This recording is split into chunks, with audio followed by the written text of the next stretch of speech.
ਸਤਿ ਸ਼੍ਰੀ ਅਕਾਲ। ਖਬਰਾਂ ਦੇ ਇਸ ਬੁਲੇਟਿਨ ਦੇ ਵਿੱਚ ਤੁਹਾਡਾ ਸਵਾਗਤ ਹੈ। ਬੁਲੇਟਿਨ ਦੀ ਸ਼ੁਰੂਆਤ ਕਰਾਂਗੇ ਹੈਡਲਾਈਨਸ ਦੇ ਨਾਲ। ਕੈਨੇਡਾ ਵਿੱਚ ਕਈ ਥਾਵਾਂ ਤੇ ਛੇਤੀ ਹਟਾਈਆਂ ਜਾਣਗੀਆਂ ਕੋਵਿਡ-19 ਦੀਆਂ ਹਦਾਇਤਾਂ। ਖਬਰਾਂ ਵਿੱਚ ਜਾਣੋ ਕੀ ਹੈ ਪੂਰਾ ਮਾਮਲਾ। ਹਾਊਸ ਆਫ ਕਾਮਨਸ ਵਿੱਚ ਓਟਵਾ ਦੇ ਪ੍ਰਦਰਸ਼ਨ ਸੰਬੰਧੀ ਇੱਕ ਬਿਆਨ ਨੂੰ ਬਹੁਮਤ ਦੇ ਨਾਲ ਹਾਮੀ ਦਿੱਤੀ ਗਈ ਤੇ ਇਸ ਦੀ ਕਈ ਕੈਨੇਡਾ ਵਾਸੀ ਨਿਖੇਧੀ ਵੀ ਕਰਦੇ ਹੋਏ ਕਿਉਂ ਦਿਖਾਈ ਦੇ ਰਹੇ ਨੇ। ਖਬਰਾਂ ਵਿੱਚ ਦੱਸਾਂਗੇ ਇਸ ਦੇ ਬਾਰੇ। ਬ੍ਰਿਟਿਸ਼ ਕੋਲੰਬੀਆ ਦੇ ਇਮੀਗ੍ਰੇਸ਼ਨ ਵਿਭਾਗ ਨੇ ਅੱਜ ਇੱਕ ਤਾਜ਼ਾ ਡਰਾਅ ਕੱਢਿਆ। ਇਸ ਦੇ ਬਾਰੇ ਪੂਰੀ ਜਾਣਕਾਰੀ ਖਬਰਾਂ ਵਿੱਚ ਜਾਣੋ। ਓਨਟਾਰੀਓ ਦੇ ਕਈ ਖੇਤਰਾਂ ਵਿੱਚ ਬਰਫੀਲੇ ਤੂਫਾਨ ਦੀ ਚੇਤਾਵਨੀ। ਕੈਨੇਡਾ ਵਿੱਚ ਕੀ ਮੁੜ ਤੋਂ ਇਸ ਸਾਲ ਆਵੇਗਾ ਟੀਆਰ ਟੂ ਪੀਆਰ ਪ੍ਰੋਗਰਾਮ, ਇਸ ਦੇ ਬਾਰੇ ਵੀ ਦੱਸਾਂਗੇ। ਇਸ ਤਰ੍ਹਾਂ ਹੁਣ ਖਬਰਾਂ ਦੀ ਸ਼ੁਰੂਆਤ ਕਰਦੇ ਹਾਂ। ਜਿਵੇਂ ਕਿ ਵੱਖਰੇ ਸੂਬੇ ਜਿੱਥੇ ਕਿ ਸਿਹਤ ਅਧਿਕਾਰੀਆਂ ਦੇ ਵੱਲੋਂ ਇਸ ਸਮੇਂ ਬਿਆਨ ਦਿੱਤੇ ਜਾ ਰਹੇ ਨੇ, ਸੰਕੇਤ ਇਹ ਸਾਹਮਣੇ ਆ ਰਹੇ ਨੇ ਕਿ ਕੋਵਿਡ-19 ਦੀਆਂ ਹਦਾਇਤਾਂ ਨੂੰ ਛੇਤੀ ਹਟਾਇਆ ਜਾ ਸਕਦਾ ਹੈ। ਕੈਨੇਡਾ ਸਰਕਾਰ ਦੇ ਵੱਲੋਂ ਤਾਂ ਕੁਝ ਇਸ ਦੇ ਬਾਰੇ ਕੋਈ ਸੰਕੇਤ ਨਹੀਂ ਦਿੱਤਾ ਗਿਆ, ਪਰ ਵੱਖਰੇ ਸੂਬੇ ਆਪੋ ਆਪਣੇ ਪੱਧਰ ਦੇ ਉੱਤੇ ਇਸ ਸੰਬੰਧੀ ਫੈਸਲੇ ਲੈ ਸਕਦੇ ਨੇ। ਇਸ ਸੰਬੰਧੀ ਬ੍ਰਿਟਿਸ਼ ਕੋਲੰਬੀਆ ਤੋਂ ਵੀ ਸਿਹਤ ਅਧਿਕਾਰੀ ਨੇ ਸੰਕੇਤ ਦਿੱਤਾ ਹੈ। ਤਾਂ ਉਧਰ ਐਲਬਰਟਾ ਦੇ ਵਿੱਚ ਵੀ ਮੰਨਿਆ ਜਾ ਰਿਹਾ ਹੈ ਕਿ ਸਿਹਤ ਹਦਾਇਤਾਂ ਨੂੰ ਛੇਤੀ ਹਟਾਇਆ ਜਾ ਸਕਦਾ ਹੈ। ਸਸਕੈਚੁਅਨ ਦੇ ਵਿੱਚ ਵੀ ਵੱਖਰੇ ਸ਼ਹਿਰਾਂ ਦੇ ਵਿੱਚ ਵੀ ਕੁਝ ਇਸ ਤਰੀਕੇ ਦੇ ਨਾਲ ਰਣਨੀਤੀ ਬਣਾਈ ਜਾ ਰਹੀ ਹੈ ਕਿ ਛੇਤੀ ਹੀ ਸਿਹਤ ਹਦਾਇਤਾਂ ਨੇ ਜੋ ਕਿ ਸਖਤ ਹਦਾਇਤਾਂ ਨੇ ਉਹਨਾਂ ਨੂੰ ਹਟਾਇਆ ਜਾ ਸਕਦਾ ਹੈ। ਇਸ ਦੇ ਬਾਰੇ ਜਿੱਥੇ ਤੋਂ ਵੀ ਤਾਜ਼ਾ ਜਾਣਕਾਰੀ ਕੋਈ ਸਾਹਮਣੇ ਆਵੇਗੀ ਤੁਹਾਨੂੰ ਦੱਸਾਂਗੇ। ਓਨਟਾਰੀਓ ਦੇ ਵਿੱਚ, ਕਿਊਬੈਕ ਦੇ ਵਿੱਚ ਜਿਵੇਂ ਕਿ ਇਸ ਸਮੇਂ ਵੱਖਰੇ ਵਪਾਰ ਜਿਹੜੇ ਕਿ ਕੋਵਿਡ-19 ਦੇ ਓਮਿਕਰੋਨ ਵੇਰੀਐਂਟ ਦੇ ਕਰਕੇ ਦੁਬਾਰਾ ਤੋਂ ਬੰਦ ਵੀ ਕੀਤੇ ਗਏ ਸਨ, ਉਹਨਾਂ ਨੂੰ ਦੁਬਾਰਾ ਖੋਲ੍ਹਣ ਦੇ ਬਾਰੇ ਵੀ ਤਰੀਕਾਂ ਦਾ ਐਲਾਨ ਕਰ ਦਿੱਤਾ ਗਿਆ। ਤਾਂ ਕੁਝ ਇਸੇ ਤਰ੍ਹਾਂ ਕੁਝ ਦਿਨ ਪਹਿਲਾਂ ਬ੍ਰਿਟਿਸ਼ ਕੋਲੰਬੀਆ ਦੇ ਵਿੱਚ ਵੀ ਅਜਿਹਾ ਕੀਤਾ ਗਿਆ ਤੇ ਅੱਗੇ ਤੋਂ ਹੋਰ ਜੋ ਹਦਾਇਤਾਂ ਨੇ ਉਹਨਾਂ ਨੂੰ ਵੀ ਹਟਾਇਆ ਜਾ ਸਕਦਾ ਹੈ। ਇਸ ਦੇ ਬਾਰੇ ਵਿਸਥਾਰ ਵਿੱਚ ਜੇਕਰ ਕਿਸੇ ਵੀ ਸੂਬੇ ਵੱਲੋਂ ਪੂਰੀ ਜਾਣਕਾਰੀ ਸਾਂਝੀ ਕੀਤੀ ਜਾਂਦੀ ਹੈ ਤੁਹਾਨੂੰ ਦੱਸਾਂਗੇ। ਇਸੇ ਸੰਕੇਤ ਉਸ ਤੋਂ ਵੀ ਮਿਲ ਜਾਂਦੇ ਨੇ ਜੋ ਕਿਊਬੈਕ ਦੇ ਪ੍ਰੀਮੀਅਰ ਵੱਲੋਂ ਪਹਿਲਾਂ ਬਿਆਨ ਦਿੱਤਾ ਗਿਆ ਸੀ ਕਿ ਜਿਨ੍ਹਾਂ ਨੇ ਕੋਵਿਡ-19 ਦੇ ਟੀਕੇ ਨਹੀਂ ਲਗਵਾਏ ਉਹਨਾਂ ਨੂੰ ਟੈਕਸ ਦਾ ਸਾਹਮਣਾ ਕਰਨਾ ਪੈ ਸਕਦਾ ਹੈ, ਪਰ ਉਸ ਤੋਂ ਵੀ ਹੁਣ ਉਹ ਪਿੱਛੇ ਹਟਦੇ ਹੋਏ ਦਿਖਾਈ ਦੇ ਰਹੇ ਨੇ। ਇਸ ਸੰਬੰਧੀ ਬਿਆਨ ਤਾਜ਼ਾ ਉਹਨਾਂ ਨੇ ਜੋ ਜਾਰੀ ਕੀਤਾ ਉਸ ਤੋਂ ਇਹ ਸਾਹਮਣੇ ਆਉਂਦਾ ਹੈ। ਕਿਊਬੈਕ ਵਿੱਚ ਜਿਨ੍ਹਾਂ ਨੇ ਕੋਵਿਡ-19 ਦੇ ਟੀਕੇ ਨਹੀਂ ਲਗਵਾਏ ਉਹਨਾਂ ਦੇ ਵਾਸਤੇ ਟੈਕਸ ਲਗਾਉਣ ਦੇ ਬਾਰੇ ਜ਼ਿਕਰ ਕੀਤਾ ਗਿਆ ਸੀ, ਪਰ ਹੁਣ ਕਿਊਬੈਕ ਦੇ ਪ੍ਰੀਮੀਅਰ ਇਸ ਗੱਲ ਤੋਂ ਪਿੱਛੇ ਹਟ ਗਏ ਨੇ, ਜਿਨ੍ਹਾਂ ਦਾ ਕਹਿਣਾ ਹੈ ਕਿ ਉਹ ਇਸ ਗੱਲ ਦੇ ਉੱਤੇ ਚਿੰਤਾ ਵਿੱਚ ਨੇ ਕਿ ਅਜਿਹਾ ਕੀਤੇ ਜਾਣ ਦੇ ਨਾਲ ਕਿਊਬੈਕ ਵਾਸੀਆਂ ਦੇ ਵਿੱਚ ਵੰਡੀ ਪੈ ਜਾਵੇਗੀ ਜੋ ਨਹੀਂ ਚਾਹੁੰਦੇ, ਜਿਸ ਕਰਕੇ ਉਹ ਇਸ ਗੱਲ ਤੋਂ ਪਿੱਛੇ ਹਟ ਰਹੇ ਨੇ, ਜਿਸ ਦੇ ਵਿੱਚ ਉਹ ਇਹ ਚਾਹੁੰਦੇ ਨੇ ਕਿ ਸੂਬੇ ਵਿੱਚ ਸ਼ਾਂਤੀ ਬਣੀ ਰਹੇ।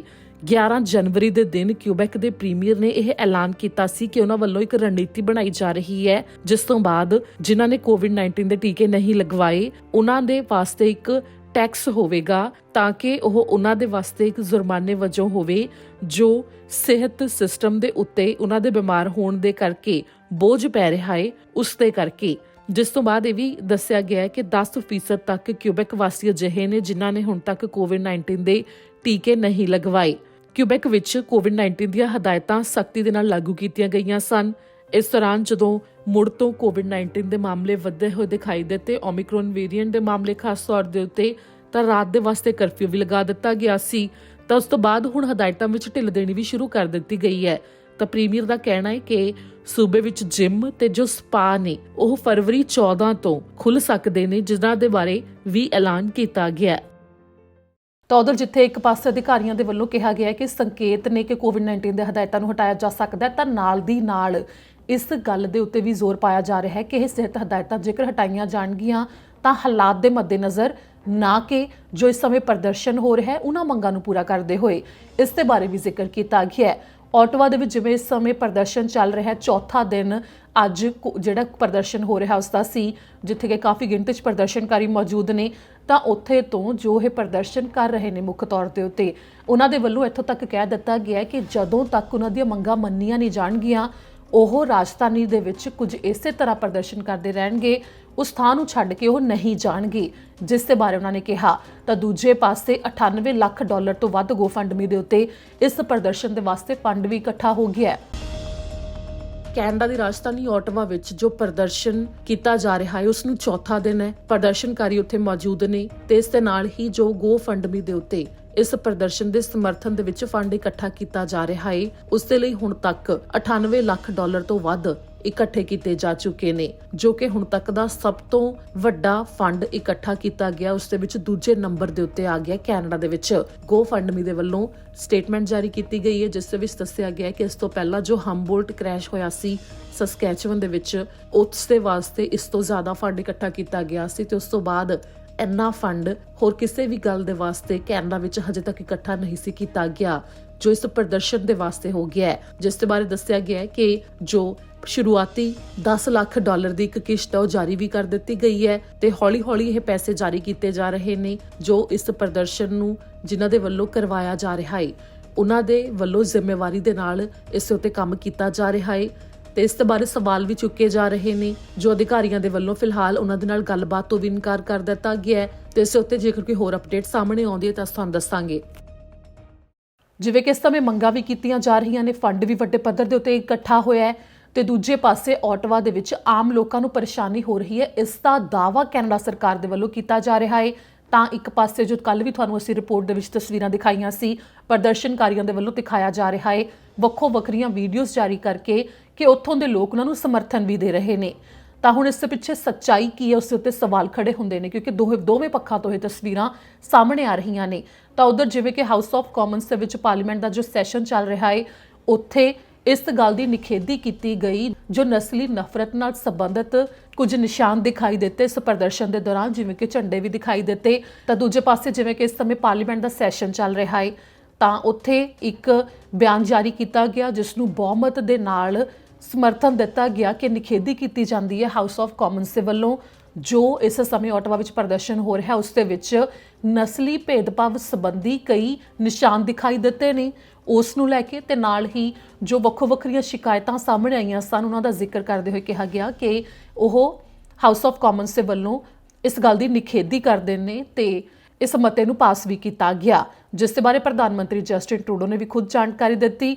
ਤੇ ਜਦੋਂ ਇਹ ਮਤਾ ਉੱਥੇ ਲਿਆਂਦਾ ਗਿਆ ਤੇ ਇਸ ਦੇ ਬਾਰੇ ਜਦੋਂ ਵੋਟਿੰਗ ਹੋਈ ਹੈ ਉਹ ਤੁਹਾਨੂੰ ਦਿਖਾਉਂਦੇ ਹਾਂ। The next point of order is coming from the honourable member for Mount Royal. Do they know? Very much, Mr. Speaker. Mr. Speaker, there have been consultations amongst the parties, and if you seek it, I believe you will find unanimous consent for the following motion: that the House deplores the use of Nazi and anti-Semitic symbols in demonstrations on Parliament Hill and denounces their use at all times. All those opposed to the honourable minister or member moving the motion will please say nay. Agreed. The House has heard the terms of the motion. All those opposed to the motion will please say nay. Carried. A point of order from the honourable member for Scarborough Centre. Mr. Speaker, there have been discussions among the parties, and if you seek, I believe you will find unanimous consent for the following motion: that the House condemn the display of hateful and harmful Islamophobic rhetoric by protesters on the streets of Ottawa on the National Day of Remembrance of the Quebec City Mosque attack and action against Islamophobia, and urge all Canadians to join in putting an end to all hate. All those opposed to the honourable member moving the motion will please say nay. Agreed. The House has heard the terms of the motion. All those opposed to the motion will please say nay. Carried. ਤਾਂ ਉਧਰ ਜਿਵੇਂ ਕਿ ਹੁਣ parliament ਦਾ ਜੋ session ਚੱਲ ਰਿਹਾ ਉਸ ਤੋਂ ਕਾਫੀ ਉਮੀਦਾਂ ਪਹਿਲਾਂ ਤੋਂ ਪ੍ਰਗਟਾਈਆਂ ਜਾ ਰਹੀਆਂ ਨੇ। MP ਰਣਦੀਪ ਸਰਾਏ ਨੂੰ ਜਿਵੇਂ ਕਿ ਅਸੀਂ ਸਵਾਲ ਪੁੱਛਿਆ ਸੀ ਤਾਂ ਉਸ ਮੌਕੇ ਉਹਨਾਂ ਨੇ ਕਿਹਾ ਸੀ ਕਿ ਉਹ ਬਿੱਲ ਛੇਤੀ ਲਿਆਉਣ ਜਾ ਰਹੇ ਨੇ ਪਾਰਲੀਮੈਂਟ ਦੇ ਵਿੱਚ ਤੇ ਇਸ ਦੇ ਬਾਰੇ ਹੁਣ ਅਸੀਂ ਅੱਜ ਹੀ ਉਹਨਾਂ ਨਾਲ ਗੱਲਬਾਤ ਕੀਤੀ ਹੈ। ਤਾਜ਼ਾ ਇੱਕ ਇੰਟਰਵਿਊ ਅਸੀਂ ਛੇਤੀ PNCN ਦੇ ਉੱਤੇ ਤੁਹਾਨੂੰ ਦਿਖਾਵਾਂਗੇ, ਕੁਝ ਦੇਰ ਬਾਅਦ ਹੀ ਤੁਸੀਂ ਦੇਖ ਸਕਦੇ ਹੋ, ਜਿਸ ਦੇ ਵਿੱਚ MP ਰਣਦੀਪ ਸਰਾਏ ਨੇ ਸਾਫ਼ ਤੌਰ ਦੇ ਉੱਤੇ ਜਾਣਕਾਰੀ ਦਿੱਤੀ ਹੈ ਕਿ ਅਗਲੇ ਹਫ਼ਤੇ ਇਸ ਬਿੱਲ ਨੂੰ ਲਿਆ ਸਕਦੇ ਨੇ, ਜਿਸ ਦੇ ਵਿੱਚ ਜਿਹੜੇ ਕਿ ਲੰਮੇ ਸਮੇਂ ਤੋਂ ਜੋ ਪਟੀਸ਼ਨ ਦੇ ਉੱਤੇ ਵੀ ਕੰਮ ਹੋ ਰਿਹਾ ਸੀ ਕੈਨੇਡਾ ਵਿੱਚ, ਜਿਹੜੇ ਪੁਰਾਣੇ ਪ੍ਰਵਾਸੀ ਬੈਠੇ ਨੇ ਕਾਮੇ ਜਿਹੜੇ ਕਿ PR ਨਹੀਂ ਹੋਏ ਹੁਣ ਤੱਕ, ਤੇ ਉਹਨਾਂ ਨੂੰ ਪੱਕੇ ਕਰਨ ਦੇ ਵਾਸਤੇ ਕੁਝ ਹਦਾਇਤਾਂ ਵਿੱਚ ਢਿੱਲ ਦੇਣ ਦੇ ਬਾਰੇ ਇਸ ਬਿੱਲ ਦੇ ਵਿੱਚ ਜ਼ਿਕਰ ਹੋ ਸਕਦਾ ਹੈ, ਜਿਸ ਦੇ ਬਾਰੇ ਸਾਫ਼ ਤੌਰ ਦੇ ਉੱਤੇ ਜਾਣਕਾਰੀ ਉਦੋਂ ਹੀ ਸਾਹਮਣੇ ਆਵੇਗੀ ਜਦੋਂ ਇਹ ਬਿੱਲ ਪੇਸ਼ ਹੋਵੇਗਾ। ਤਾਂ ਉਸ ਤੋਂ ਬਾਅਦ ਇਹ ਵੀ ਦੇਖਣਾ ਹੋਵੇਗਾ ਕਿ ਦੂਜੀਆਂ ਪਾਰਟੀਆਂ ਉਸ ਨੂੰ ਸਮਰਥਨ ਦਿੰਦੀਆਂ ਨੇ ਜਾਂ ਨਹੀਂ।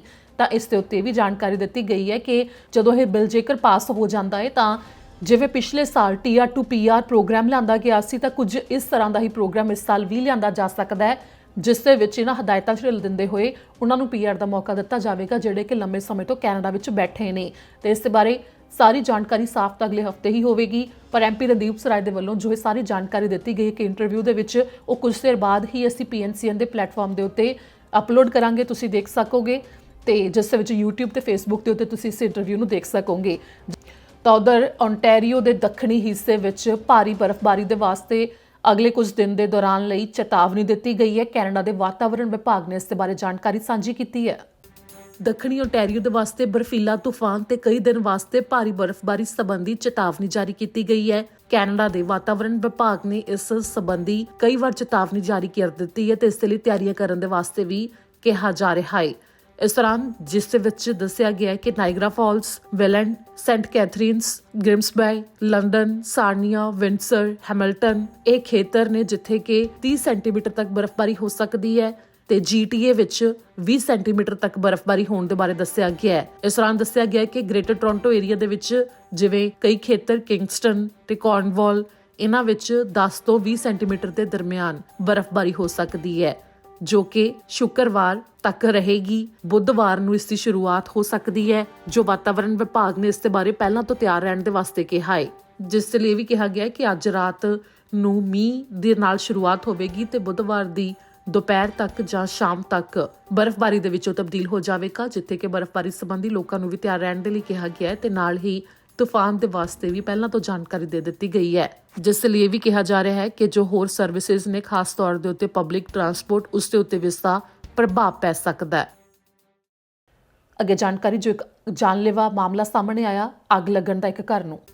ਮੈਨੀਟੋਬਾ ਵਿੱਚ ਇੱਕ ਘਰ ਨੂੰ ਭਿਆਨਕ ਅੱਗ ਲੱਗ ਗਈ ਮੂਲ ਨਿਵਾਸੀਆਂ ਦੇ ਖੇਤਰ ਵਿੱਚ, ਜਿਸ ਤੋਂ ਬਾਅਦ 2 ਪੁਲਿਸ ਅਧਿਕਾਰੀਆਂ ਨੇ ਘਰ ਦੇ ਅੰਦਰ ਜਾ ਕੇ 5 ਸਾਲ ਦੇ ਬੱਚੇ ਨੂੰ ਬਾਹਰ ਕੱਢ ਕੇ ਲਿਆਂਦਾ। ਜਦੋਂ ਅੱਗ ਲੱਗੀ ਹੋਈ ਸੀ ਘਰ ਨੂੰ, ਮੋਸੈਕਾਇਕਨ ਕ੍ਰੀ ਨੇਸ਼ਨ ਜੋ ਉੱਥੇ ਮੂਲ ਨਿਵਾਸੀਆਂ ਦਾ ਖੇਤਰ ਹੈ, ਉੱਥੇ ਇਹ ਅੱਗ ਲੱਗਣ ਦਾ ਮਾਮਲਾ ਸਾਹਮਣੇ ਆਇਆ।